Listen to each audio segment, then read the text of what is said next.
What's up, guys? Welcome back to Pound for Pound House. So Conor McGregor's been in the news again. He's been around, buzzing around for the past couple days, and I thought I'd talk about this. Thought I'd just give a quick touch up on this. Granted, I'm probably late to the news, but I still thought I'd just touch up on it, give my thoughts on what's going on with Conor. The UFC 300, will he be on it? So let's look at the clip real quick, and then I'll talk about it. But Conor's just been, it's been a weird situation with him. It's been like back and forward, back and forward, back and forward. He's fighting December, he's fighting June, he's fighting 300, he's blah blah blah blah. So there's a lot going on with this guy. I mean. But let's look at the video real quick, and then we'll go from there. So I missed Conor earlier. Yeah. Well, heavyweight boxing, 6 out of the 8. There's always drama with heavyweight boxing, isn't there? Yeah, I came out here to see that whistling backhand of Deontay Wilder, and I wanted to see it. Honestly, I think like everybody else thought that we were gonna see so much out of Deontay from this fight, but he's in a different headspace now. But him against Ngannou, nah, it's not gonna work, buddy. Ngannou's gonna take his head off. Simple. Ngannou's gonna smoke him. Simple. There's no way that. I don't even see the way he fought for this fight. I in there betting all. You need to be changing the trajectory of the punch. If you're coming up over the top of the head, you need to come up under with the uppercut. Well, Malik Scott was saying jab uppercut to him a lot. Yeah, but from the open space, boom. He was waiting until they were trying to get it to throw it. But it was too late. He was jabbing and coming out of his stance and floaty on his feet. Stand your ground at some stage. Round 6, you're in a round fight now. You have to lose in every round. You have to plant your feet. However, all that. He's in a great space in his head. He had birth of his new baby. I love it. I'm happy to be here ringside and watch it. I'm at the being at a fair bit of heavyweight boxing this year, Gareth. I saw the Joshua. You're a heavyweight, though, aren't you? Heavyweight in the bank. You're a heavyweight. Super heavy in the bank and a super. I think he's a little bit drunk, probably. I mean, they don't even drink in Riyadh, but they're not allowed to. But he sounds slurry a little bit. And especially when in the beginning he sounded really slurry. And if he hasn't been drinking, then he's been, special mac sauce. A heavyweight with the backhand, Gareth. Yes, for sure. Always have been, always will be. Get me I back always. in there. I was going to ask you. Get the Mac back Against in who? there. Against who, though? The Mac has loads to offer and loads to deliver. Against who? They're talking money. I don't give up. They're talking money here in Saudi. The lads in the UFC aren't really talking any. So the lads here are talking money. The UFC aren't talking any. So I'm sitting here.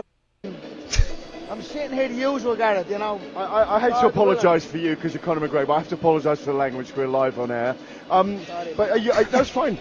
Are you talking about boxing then, rather than mixed martial arts? I'm talking about give me something. You know what I'm saying? I'm supposed to be back in April. It's supposed to be December. Can I apologise as well? You were never the interim champion. They've never treated anyone.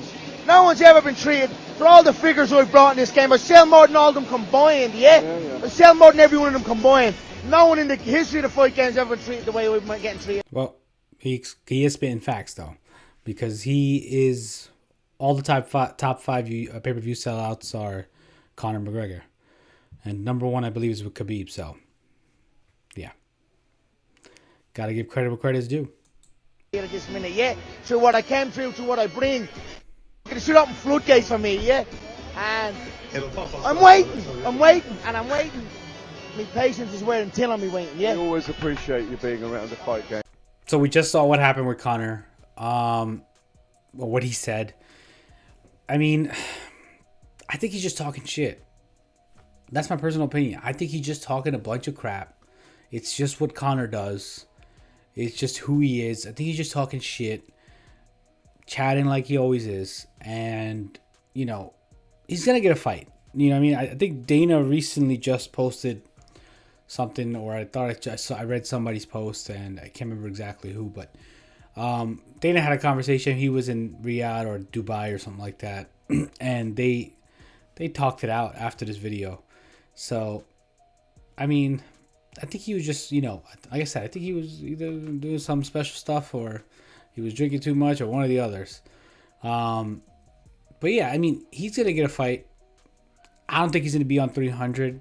He's not a title fight. It'd be nice to see him on 300, sure. He's gonna have to be a main event. He's gonna have to be the main event. I don't think he'll take anything less. He's gonna want the pay-per-view points. He's gonna want all that good stuff.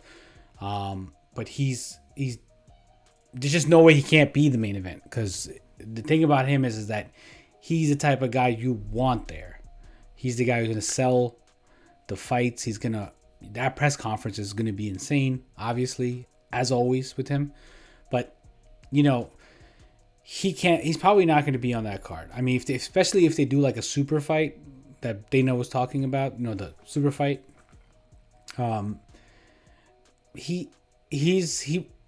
wouldn't be able to put Conor above that super fight. They would have to keep the super fight, as number one, because they're targeting to do a couple belts. I don't know if they could do more than two, but that card can be so many different ways. But with Conor on it, it would have to be him main event, and that's not going to happen. So he's probably going to end up either fighting somewhere in, I'm assuming mid-April, not mid-April, maybe May, June. I mean, there's just so many. I mean, he's not. I don't know if the USADA situation. I don't know how that's going to work out, because he's not obviously going to be with USADA testing anymore. And we all kind of know he was doing something, because he got huge at one point. But I don't know, where does it go? Like, does he still fight Chandler? He should, though, which is rightfully so. And Chandler's just waiting him out, not fighting anybody else. I don't know how that might be so good for Chandler, but then again, Chandler's pretty set up. I mean, he's pretty well off, I'm sure. He's had so many fights. He was a champion. I mean, I think he's pretty well off.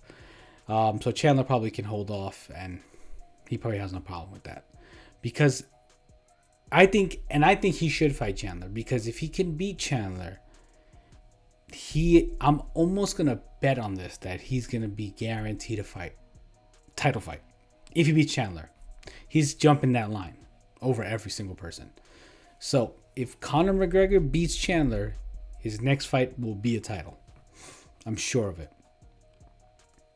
Now, as he was saying in the video, if shit doesn't work out, well, I mean, if he stays in Riyadh, they're going to pay him big money. They're not going to sit there and be like, hey, you know what? It's Conor McGregor. We're going to pay you a $5-10 million thing. It's Conor McGregor after all. They're going to pay him a shit ton of money, because he's going to draw the numbers. People are going to watch it. It doesn't matter if it's boxing, MMA, whatever it is. I almost bet you put him on Slap, and he makes a shit ton of money.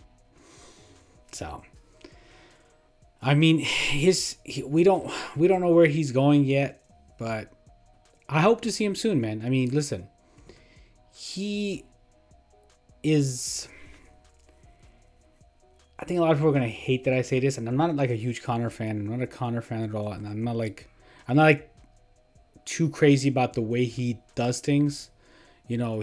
He's kind of like a Kobe a little bit, like goes a little too far.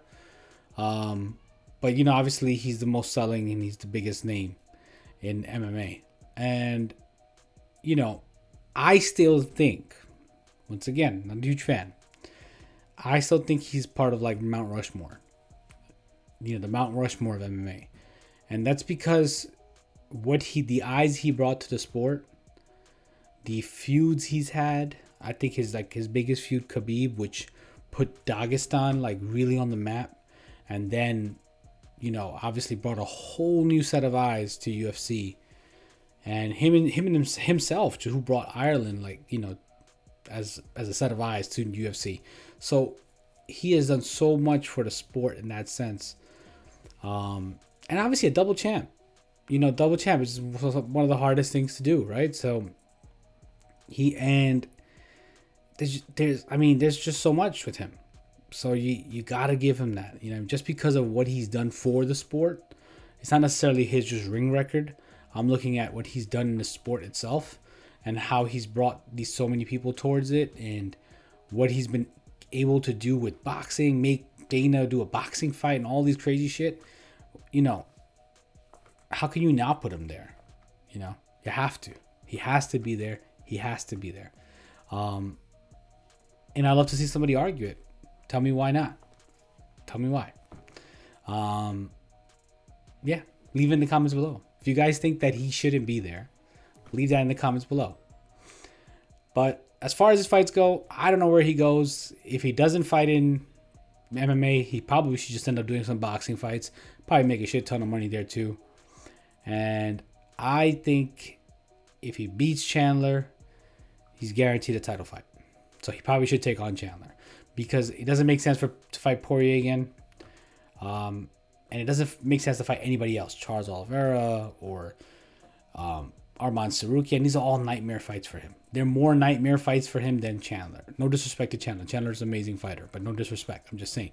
These fights I feel like are a lot more of a nightmare because they're so heavily grapple based and submission based. I don't know if that's going to be really good for his style, at least for him to to win. I think the best thing for him is just going to be him going up against Chandler, and maybe Chandler agrees to that gentleman agreement of just brawling it out. And I think with that left of Conor, he takes it. I think he could put Chandler out, and yeah, that's my thought on it. But if you guys got something else on it, if you guys think otherwise, let me know. Leave it in the comment sections below, and I'll see you guys in the next one. Hey guys, thanks for watching. Please don't forget to like this video. Also, if you're enjoying the content, please consider subscribing, and don't forget to hit the bell icon so you can see all the new videos I upload.